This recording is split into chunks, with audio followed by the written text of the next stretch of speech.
Oke, di video kali ini saya ingin memberikan opini dan juga review untuk dua pertandingan antara PSS Sleman dengan Persebaya Surabaya, di mana Persebaya Surabaya berhasil mendapatkan 3 poin, dan juga Dewa United dengan PSS Semarang, di mana PSS Semarang harus kehilangan 3 poin setelah kalah 2-1 ya dengan tim tuan rumah Dewa United. Nah, saya langsung bahas dulu bagaimana saya melihat PSS Sleman dan Persebaya Surabaya dan juga PSS Semarang. Coach Seto dan Coach Aji ini merupakan dua pelatih yang menurut saya ya, pelatih lokal yang terbaik di saat ini yang dimiliki di Liga Indonesia. Ini dua pelatih lokal yang menurut saya berhasil. Kenapa? Karena bisa membentuk skema permainan yang cukup bagus. Nah, lalu apa sih kaitannya dengan PSS Semarang? Nah, PSS Semarang, saya sudah mengatakan ya bahwa skema permainan dari PSS Semarang di bawah dari Coach Sergio ya, walaupun tadi lawan Dewa United sudah gak ada Sergio, tapi terlihat bahwa memang skema permainan dari PSS Semarang semenjak dilatih oleh Sergio ya selama boleh dibilang 6 pertandingan, ini gak mendapatkan dampak positif. Skema permainan dari PSS Semarang ini tetap aja gak ada terlihat ini loh peninggalannya dari Coach Sergio, gak ada sama sekali. Nah, perbedaannya di sini dengan PSS Sleman dan Persebaya Surabaya adalah bagaimana mereka sudah menemukan skema permainannya. Kemarin ada pertanyaan yang cukup menarik untuk saya jawab untuk PSS Semarang ya.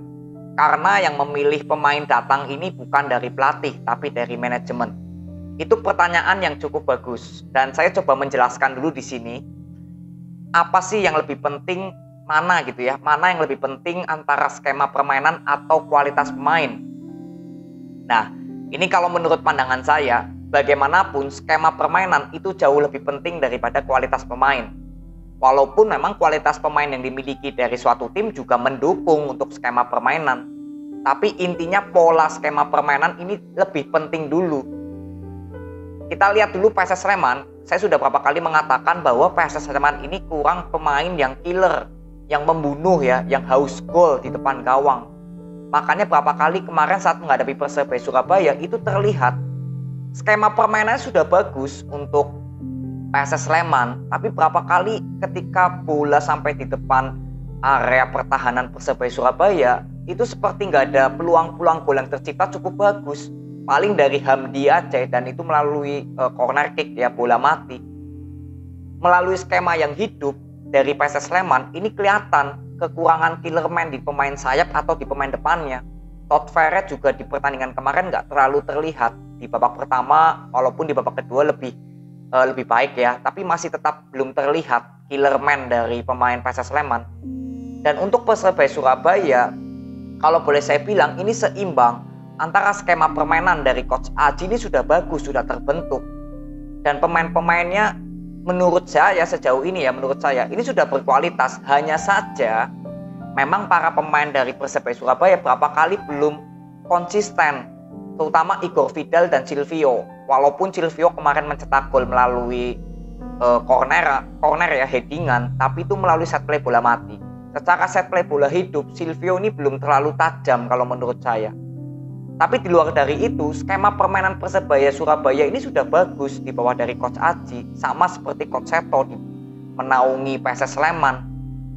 Dan menurut saya walaupun PSS Sleman kalah, mungkin ya supporter PSS Sleman masih bisa menerima karena permainannya cukup bagus, dan Persebaya Surabaya juga bermainnya cukup bagus.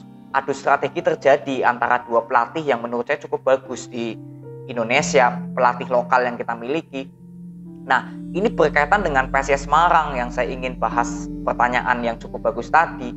Kualitas pemain yang dimiliki dari PSS Semarang ini cukup bagus. Taisei Marukawa, Carlos Fortes, ya paling dua inilah yang paling berbintang. Sedangkan sisanya ini boleh dikatakan hampir sama seperti skuad di musim lalu. Di musim lalu aja dengan skuad yang tidak begitu mewah ya menurut saya, PSS Semarang bisa finish di segmen papan tengah ya, di garis bawahi, finish di segmen papan tengah. Artinya targetnya musim ini harusnya kan ke segmen papan atas dong. Makanya mendatangkan pemain Carlos Fortes sebagai top skornya Arema, Taisei Marukawa sebagai top skornya Persebaya, ini langsung ditatangkan semua. Artinya kualitas pemain dari PSIS Semarang ini sudah ada, sudah bagus. Nah, sekarang tinggal mendatangkan pelatih. Akhirnya Sergio yang ditunjuk. Nah, sekarang gini, sebelum kita menilai kualitas pemain yang ada di dalam suatu tim PSIS Semarang, coba dilihatkan dulu skema permainannya dulu dari pelatihnya ini bagaimana. Karena skema permainan itu nggak boleh bergantung kepada kualitas pemain. Jadi skema permainan ini harus diterapkan. Mungkin saya ambil contoh lagi ya, PSM Makassar.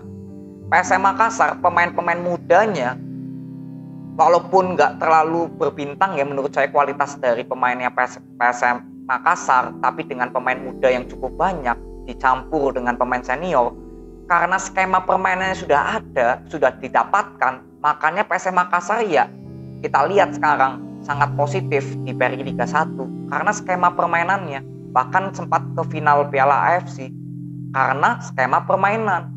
Sedangkan kualitas pemain ini tinggal mengikuti aja, tinggal menentukan bagaimana kualitas pemain ini bisa membuat gol, bisa membuat gawangnya aman di sektor lini pertahanan. Itu tinggal ke kualitas pemain. Makanya saya bilang skema permainan ini lebih penting daripada kualitas pemain. Bukan berarti kualitas pemain nggak penting ya, penting juga.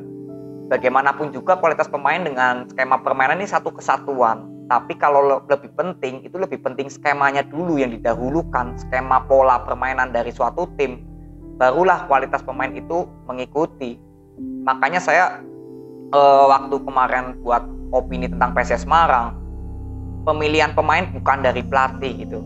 Ya ini kan pelatih baru, bukan pelatih yang sudah menangani PSIS Semarang dari musim lalu. Jadi harusnya skema permainannya sudah diterapkan dulu, baru kualitas pemain itulah menyusul atau beradaptasi dengan skemanya. Inilah ya menurut saya review pertandingan atau opini saya mengenai skema permainan dan kualitas pemain mana yang lebih penting. Ini saya coba jelaskan dari ya 3 tim yang kemarin bermain, di mana PSS Sleman dan Persebaya Surabaya saya sudah melihat cara permainannya ini skemanya sudah berjalan. Tapi memang untuk PSS Sleman tinggal kualitas pemainnya aja yang kurang mendukung, kurang mensupport untuk killer man-nya, untuk pembunuh gol di depan gawang. Itu menurut saya. Kalau Todd Ferre masih oke lah, masih bisa sering melakukan intercept, overlap, dan sering mencetak gol juga. Tapi sisanya saya masih belum melihat ketajaman yang ada di pemain lainnya untuk menciptakan gol di depan gawang dari musuh. Ini untuk PSS Sleman. Tapi secara skema permainan sudah bagus. Dan untuk Persebaya Surabaya secara skema juga sudah bagus. Pemain yang didatangkan juga menurut saya sejauh ini cukup oke. Untuk lini serangnya ya terutama Igor Vidal, Silvio Junior dan juga Yamamoto. Hanya saja memang penampilan Igor Vidal dan Silvio menurut saya sering inkonsisten. Kalau Yamamoto menurut saya konsisten penampilannya. Tapi kalau Silvio dan Igor Vidal masih inkonsisten. Mungkin masih butuh waktu untuk beradaptasi. Karena untuk pemain datang ya, pemain baru datang kan nggak ada juga yang beradaptasinya lama, ada juga yang adaptasinya cepat. Seperti Yamamoto menurut saya cepat adaptasinya. Dengan Noviandani juga cepat adaptasinya dengan strategi di bawah dari Coach Haji. Inilah ya menurut saya pandangan untuk PSS Sleman dan Persebaya Surabaya menurut opini saya sendiri. Dan untuk PSIS Semarang, kekalahan tadi lawan Dewa United jelas terlihat tidak adanya skema permainan ketika pemain mendapatkan bola seperti nggak tenang, terburu-buru, gegabah. Sedangkan Dewa United walaupun nggak banyak mendapatkan bola, tapi sekalinya mendapatkan bola ini enak, membawa bola ini mengontrolnya enak, passing-passingnya enak, nggak terburu-buru. Itu kembali lagi karena skema permainan yang lebih matang di Dewa United. Walaupun sebenarnya Dewa United juga secara skemanya nggak bagus-bagus banget. Tapi menghadapi PSIS Semarang yang nggak ada skema sama sekali, ya terlihat di sini perbedaannya. Jadi kualitas pemain tinggal mengikuti. Karim Rossi yang mendapatkan bola langsung bisa memberikan shoot ya dan gol. Itulah bukti dari kualitas pemain. Tapi skema dari Dewa United ini sudah ada. Sedangkan dari PSIS Semarang target man-nya juga Andreas Ado berapa kali nggak ada peluang sama sekali. Nur Yulianto walaupun masuk juga nggak ada momen sama sekali. Wawan juga sama, Taisei juga sama. Berapa kali melakukan passing salah. Kumbino apalagi. Berapa kali melakukan passing salah. inilah yang saya lihat bahwa skema permainan dulu harusnya bisa dibentuk, dan saya berharap manajemen PSIS Semarang bisa mendatangkan pelatih yang memiliki karakter untuk membentuk skema permainan PSIS Semarang dulu. Kita jangan bahas masalah menang kalah imbangnya ya untuk PSIS Semarang nanti, tapi skema permainannya dulu semoga bisa terbentuk. Barulah nanti kualitas pemain bisa membuktikan PSIS Semarang akan mendapatkan hasil positif kalau skema permainannya sudah didapatkan dulu karakternya. Ya, jadi ini aja review yang saya bisa bahas, opini saya sendiri mengenai PSS Sleman, Persebaya Surabaya, dan PSIS Semarang.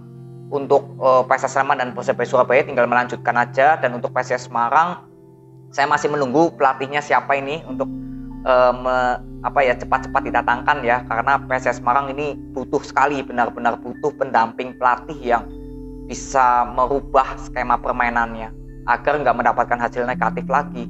Ini kan sudah 2 kali berturut-turut mengalami kekalahan. Jadi ini aja video yang saya bisa review. Terima kasih yang sudah nonton sampai akhir. Respect buat kalian. Nanti kita ketemu di review atau video lainnya. See you.